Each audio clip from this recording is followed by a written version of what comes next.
Hi there, and welcome to I Own It.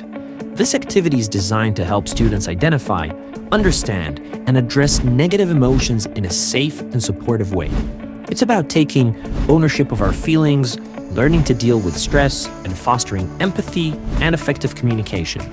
Let me guide you step by step on how to execute this meaningful activity. Begin by arranging the class in a circle. This setup encourages openness and equality, creating a safe space for sharing. Play soft background music to set a calm tone. As a facilitator, your role is to lead and participate, ensuring everyone feels comfortable and supported. Provide each student with a piece of paper and ask them to trace the outline of their hand. Once their hand is drawn, have them label each finger with a specific emotion.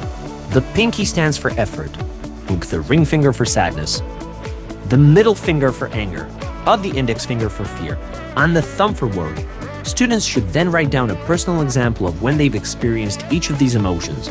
This step encourages self-reflection and helps students start identifying the roots of their feelings. Now, invite students to share their thoughts and examples voluntarily. They can describe what these emotions mean to them and propose ways they've learned to cope. For example, a student might say, "When I feel sad, I write in my journal or talk to a close friend." As a facilitator, it's essential to create a supportive space by modeling active listening and empathy. Encourage every student to speak, even if it's just about one emotion. Once everyone has shared, it's time to let go of those negative emotions. Students crumple their paper hands and place them into the bin. This symbolizes releasing the weight of those feelings. It's a simple but powerful act of letting go and moving forward.